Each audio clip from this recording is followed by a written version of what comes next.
डुमरी विधायक जयराम महतो की पार्टी और विधायक जी खुद ही हमेशा से ही छात्रों के मुद्दे को लेकर मुखर रहे हैं। ऐसे में एक बार फिर से जयराम महतो द्वारा जेएसएससी सीजीएल का मामला उठाया गया है। जयराम महतो की पार्टी ने एक्स ऐप पर एक पोस्ट में कुछ पेपर की कटिंग्स पोस्ट की है और लिखा है #JSSC CGL। वहीं दूसरे पोस्ट में लिखा गया है कहानी जेएसएससी सीजीएल की। जेन्युइन छात्रों से सहानुभूति है, लेकिन जेएसएससी सीजीएल परीक्षा के समय इंटरनेट बंद करने का एक ही मकसद था, धांधली को ढकना। जब कोर्ट ने पूछा कि नेट बंद क्यों हुआ था, तब सरकार की तरफ से गृह सचिव वंदना दालेल जी बोली खुफिया सूचना मिली थी और आनन फानन में इंटरनेट बंद कर दिया गया था। इसके साथ ही डुमरी विधायक जयराम महतो का एक वीडियो भी पोस्ट किया गया है, जिसमें डुमरी विधायक ये कहते नजर आ रहे हैं कि जेएसएससी सीजीएल परीक्षा के दौरान चोरी रोकने के लिए नहीं, बल्कि जो चोरी और धांधली हुई है उस पर लीपापोती करने के लिए इंटरनेट बंद किया गया था। इस वीडियो में साफ तौर पर विधायक जी यह भी कहते नजर आ रहे हैं कि सरकारी नौकरियों के लिए 30 से 40 लाख रुपए तक में सेटिंग की जाती है। आज जिस प्रकार देख सकते हैं सीरियल की बात, सही बात हमारे तमाम साथियों ने आपके बीच रखा कि इंटरनेट बंद किया गया है। इंटरनेट बंद चोरी और गड़बड़ी को रोकने के लिए नहीं, जो चोरी हो चुकी है उसमें लिपापोती करने के लिए किया गया है। सवाल यह है कि आखिर सरकार ऐसा क्यों करती है? तो आपको मालूम है एक एक सीट में 30 लाख 40 लाख का सौदा होता है। ये मान के आते हैं कि शायद दोबारा सरकार ना बने, क्योंकि झारखंड में बड़ी मुश्किल से किसी की सरकार बनती है। यहां हमेशा गठबंधन की सरकार रही है, इसलिए जो लोग सरकार में आते हैं ये मान के आते हैं कि दोबारा मौका नहीं मिलेगा। तो इसलिए जितना हो सके युवाओं के हिस्से को बेचा जाए, महिलाओं के हिस्से को बेचा जाए, किसानों के हिस्से को बेचा जाए, ये बेचने का मौका नहीं छोड़ते। आप बताइए, सीजीएल की जो परीक्षा पिछली बार जो कैंसिल हुई थी 28 जनवरी 2024 को 27 लाख में पेपर बेचने का मामला सामने आया था कि नहीं? इस राज्य के तमाम सम्मानित प्रिंट मीडिया में, तमाम डिजिटल मीडिया। वहीं पार्टी के द्वारा एक और पोस्ट किया गया है जिसमें ये लिखा गया है प्रश्न जेएसएससी सीजीएल में क्या हुआ था? उत्तर #JSSC ने एसएससी सीजीएल 2019 का एक ही सेट का मैथ्स और रीजनिंग के प्रश्नों को जेएसएससी सीजीएल परीक्षा में सीधा कॉपी पेस्ट कर दिया था, वो भी पूरा का पूरा।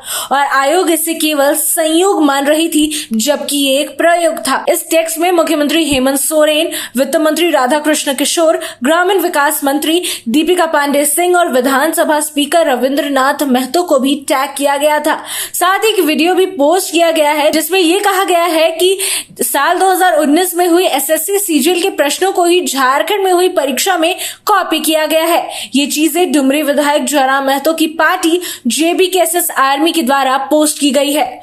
जो 2019 में आया था, 2017 में आया था, ऐसे सेटिंग चला और अरबों रुपए की कमाई हुई। यह सच्चाई है। अब हम आपको बताते हैं।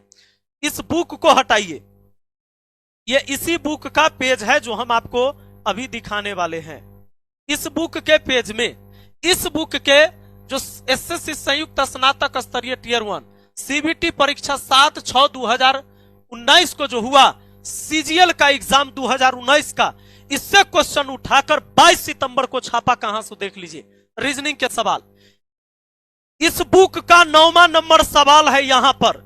यह जो 23 नंबर प्रश्न में दिख रहा है, अब देखिए ये 23 है, यह 24 है, 25 है। ये शायद आपको साफ हाथ ही रहा होगा, कोई दिक्कत नहीं है। मैं थोड़ा सा और बड़ा करता हूं, क्योंकि एक बार और पीपीटी बनाने के चक्कर में यह थोड़ा सा धुंधला हो गया है। मेरे दोस्त आइए, कोई कष्ट नहीं, आपको दिख रहा होगा। इस बुक के आपके पास कहीं से भी बुक होगा तो एसएससी का बुक आपको उठा लेना है और इस क्वेश्चन को मिलाना है। एसएससी संयुक्त स्नातक स्तरीय टियर 1 सीबीटी परीक्षा 7/6/2019 का, मतलब सीधा जो केंद्र सरकार की जो बहाली आती है एसएससी का, उसका क्वेश्चन उठाकर झारखंड सरकार में कॉपी पेस्ट किया गया। इस बुक का 9 नंबर क्वेश्चन 23 में आपको मिल जाएगा, 24 में मिल जाएगा 5 नंबर क्वेश्चन, उसके बाद यहां 25 में मिल जाएगा इस बुक का 3 नंबर क्वेश्चन, और यहां पर 25 के बाद 26 नंबर जो क्वेश्चन है इस बुक का 4 नंबर क्वेश्चन है। आपको बताते चले कि जेएसएससी सीजीएल की परीक्षा बीते साल सितंबर के महीने में 21 और 22 तारीख को 3 सिटिंग में हुई थी। इसके बाद लगातार पेपर लीक की बात कही जा रही थी, पर इन विरोधों के बाद भी जेएसएससी सीजीएल की परीक्षा के परिणाम प्रकाशित हुए, जिसके बीच छात्रों द्वारा उच्च न्यायालय में याचिका दायर कर दी गई थी। इसके बाद मामले की जांच सीआईडी के हाथों सौंपी गई और जांच में सीआईडी को पेपर लीक के कई साक्ष्य मिले हैं। साथ ही सीआईडी की टीम ने 1 दर्जन से अधिक लोगों को मामले में गिरफ्तार भी किया है।